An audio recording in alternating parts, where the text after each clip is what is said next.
It's all systems go for the easing of lockdown in England. In just a week's time, we'll be back to this, heading to the shops, enjoying a drink in a pub garden, and having that long-awaited haircut. We set out our roadmap, and we're sticking it. And I want to stress that we see nothing in the present data that makes us think that we will have to deviate from that roadmap.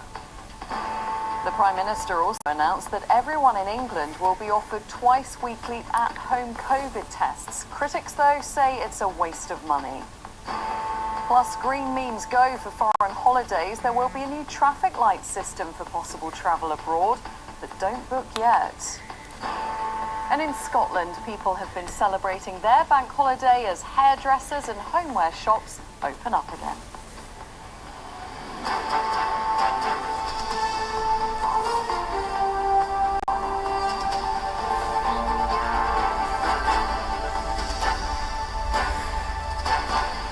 ITV News with Kylie Penterlow. Good evening. The Prime Minister tonight gave the go-ahead for a major easing of lockdown restrictions in England from next Monday. He said he'll be one of the many people having a pint in a pub garden. And he confirmed that shops, gyms, zoos and hairdressers will all reopen. Mr Johnson also laid out the steps he said would be needed to keep us out of lockdown, including mass testing and the possible use of vaccine passports to visit some domestic destinations. Our first report tonight is from our political reporter, Shihab Khan. We are all longing to get back to doing things that were once part of our daily routine, whether that's going for a drink, having a meal out, doing some exercise, or even getting that long-awaited haircut. Today, the Prime Minister told us that we are now one step closer to that happening again. We set out our roadmap, and we're sticking it. And I want to stress that we see nothing in the present data that makes us think that we will have to deviate. And on Monday the 12th, I will be going to the pub myself and cautiously but irreversibly raising a pint of beer. As restrictions are lifted to avoid going back into lockdown, the government is reviewing the use of COVID passports, which might be needed for a range of activities. You can give reassurance to others if you go to a big mass event. Number one is your immunity. So if you had the virus before in the last, or certainly in the last 6 months, you'll have the antibodies. Number two, obviously, is vaccination status. But number three is testing. And that will remain a key part of the government's plans to avoid a spike in cases. From later this week, a new scheme will be launched where everyone in England will have access to 2 rapid coronavirus tests every 7 days. How much compliance do you need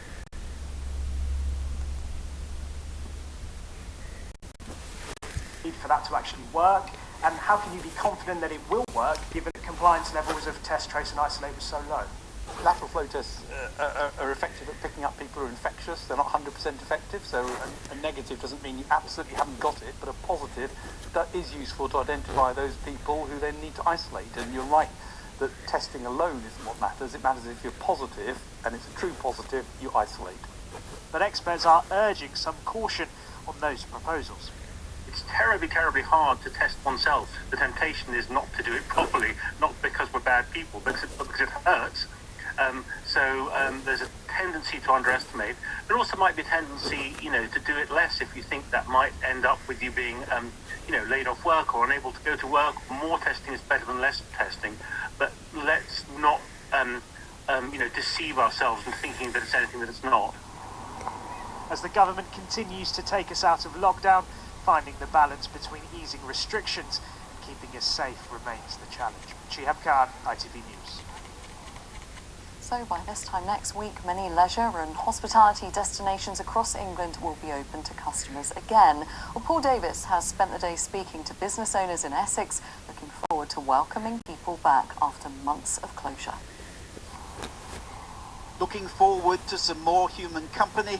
Well, keepers at Colchester Zoo say many of their animals have actually missed the visitors. But there are more pressing reasons to welcome next Monday's reopening. The cost of looking after the zoo park and its residents continued while revenue dried up. Now, with reserve funds exhausted, Next Monday can't come a moment too soon. The savings don't last forever, and if we don't start seeing visitors through the gate soon, we've been in trouble. So this is really the point where we needed to open, and we're just really disappointed we couldn't open for Easter to see a bit more income. But the fact that we've got a date is enough to start with. In Colchester town centre, Michelle Loriger is also relieved to hear confirmation that 1 week today she can welcome clients back to her hairdressing business after a lockdown closure that's been more than just a financial struggle. Mentally, I don't think I could do another one. This one's been really tough. I think last year when the sun was shining, everybody was okay, but this time when it's cold and everybody's just indoors, it's been really, really tough. You don't have to go far, though, to find businesses who believe the government's roadmap has left them behind. With just 6 outside tables, the landlord of Ye Olde Albion at Rowhedge Wharf says reopening under current rules is just not viable. If you get 12 people sitting here, 6 couples for instance, then the sums just don't add up. If they have 2 drinks an hour, you know, the sums don't add up for putting on the staff, paying our mortgage, paying our bills and everything else. They just seriously don't add up. For many, though, an important step towards brighter days is just a week away. The holiday park on Mersey Island was eerily quiet today, but not for much longer. Oh, it's going to feel fantastic, you know. When you see people arrive, they arrive with smiles on their faces, and that's really what we're here for. And the overriding hope is that when these signs get changed next week, they'll never be needed again. Paul Davis, ITV News, Colchester. There were also some details today about how foreign travel might work in the coming months. A traffic light system will be used to label destinations as green, amber or red, with different rules of visiting applied to each. But we don't yet know where or when we'll be able to go on holiday. Here's Martha Fairley. Many people may be dreaming of a summer holiday in the sun, but the picture is still unclear on when we can travel abroad. Anyone hoping for confirmation they'd be able to get away soon, told by the Prime Minister he can't yet say if non-essential travel will resume on the 17th of May. We're hopeful, but I do not wish to give hostages to fortune or to underestimate the difficulties that we're seeing in some of the destination countries that people might want to go to. I wish I could give you more on that. So we haven't really heard. Disappointment for Shirley and Richard Avery, left in limbo over plans for a trip to Spain in May. Our flights are booked, so I can't cancel or change them or do anything as yet. So we'll just sit and wait again. Yeah. When travel does resume, the government's planning to introduce a so-called traffic light system. Travellers arriving in the UK from countries rated green will not be required to isolate, although pre-departure and post-arrival tests will be needed. For countries classed as amber or red, the restrictions will remain as they are, with arrivals required to isolate or enter quarantine. But the travel industry says it needs advance warning of changes to avoid a repeat of last year's cancellation chaos. Obviously, timing is going to be key. And we need to know that if the government has an idea that a destination potentially will be going amber or red, then we need that information early, not 12 hours notice. But the last-minute rush to book a holiday abroad is yet to take off. Martha Fairley, ITV News. Well, let's speak to our political editor, Robert Peston, now. So, Robert, the Prime Minister clearly setting out his route out of lockdown. We also learnt today about what the so-called new normal might look like. Tell us more about that. So, there were two contrasting positions. On the one hand, you had the scientists again saying we're going to be living with COVID, actually, broadly they say forever. This is just, part of the sort of ecosystem of illnesses that we're just going to have to cope with, a bit like flu. And therefore, they were broadly implying that our way of life will have to adapt over years and years and years. Now, you had the Prime Minister laying the groundwork for some of those changes.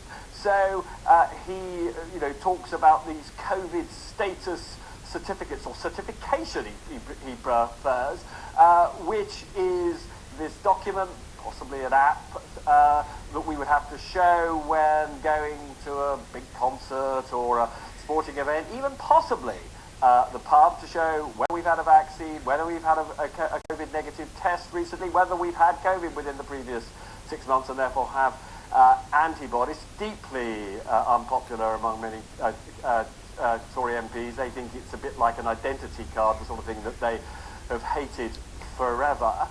Prime Minister refusing to say that it either will happen or won't happen. He's sort of he's basically saying, you know, if COVID remains a problem, we may have to have them. We don't yet know anything about the future of social distancing, whether we're going to have to be wearing masks into next winter, whether we're going to have to be keeping a metre or so away from people into next winter. All of that still to play for. Some of you may feel, therefore, this is all rather, you know, unfortunate and, you know, it'll sort of make you a bit fed up. But on the positive side, everybody at the press conference today, including the Prime Minister, continue to say that actually we are on course in terms of the COVID data to continue to unlock all the way to June 21st. The problem is we don't yet know what life will be precisely like after June the 21st. Sorry. OK, Robert, thank you very much. Well, in Scotland, hairdressers, garden centres and homeware shops reopened today. It's been 4 months since Scots have been able to have a haircut. Many salons were fully booked ahead of today's reopening. Non-essential click and collect services were also allowed to resume ahead of a wider retail and hospitality reopening on April the 26th. I feel really good. I'm so pleased. It's been a long time, too long. It lifts your mood. You feel good about yourself. You have a wee spring in your step. It's made a humongous difference to us coming back that couple of weeks earlier. We were meant to be 26th of April, but we managed to get a wee bit quicker. So for business it's been phenomenal, and for the clients it's been amazing. On to the rest of the day's news now. The family of a 2-week-old baby killed after his pram was hit by a car have released an emotional tribute. Kyra Morris's parents said, "We didn't get to keep you for long, but we are happy we had the chance to meet you, look after you and call you our son." Well, Ben Chapman is at the scene in Walsall Forest this evening. Ben, a horrendous incident. Yes, this young family were simply walking along this pavement yesterday afternoon when a car mounted the curb and crushed the baby's pram against the wall. Kyron Lee Morris was just 2 weeks old. His parents had taken him out for the very first time. He suffered serious injuries, and despite the efforts of people here at the scene and in hospital, he couldn't be saved. Now, it happened just moments after a white BMW had clipped another car on this high street before then mounting the pavement and hitting the pram. Police say the driver left the scene, but shortly afterwards a 34-year-old man was arrested. Not far from here, he's being questioned on suspicion of causing death by dangerous driving. And this afternoon, Kyron's parents, who are themselves just 18, came down here to look at the many flowers and toys that have been left in memory of their son. In their tribute issued through the police, they said, "Fly high, angel, mummy and daddy's hearts will always ache." Ben Chapman, thank you very much. Former Welsh Secretary Dame Cheryl Gillen has died at the age of 68 after a long illness. She was the first woman to hold the role. Boris Johnson said she was much loved on all sides of the House of Commons and will be sorely missed. Large parts of England and Scotland had snow flurries today after bathing in sunshine just 24 hours ago. Well, these were the scenes in Oldham as residents there woke up to temperatures of around 3 degrees. On to sport now, and in the Premier League, 8th place Everton are looking to improve their chances of a Champions League place next season. They're playing Crystal Palace right now at Goodison Park. They're yet to break through after a string of missed chances in the first half. And history was made today as Rebecca Welsh became the first female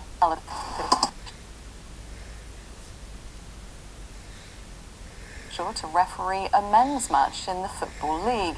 The 37-year-old, who started refereeing a decade ago, took charge of today's League Two match between Harrogate Town and Port Vale. Well, that's all for now. I'll be back later at 10:25. Until then, have a lovely evening. Bye-bye.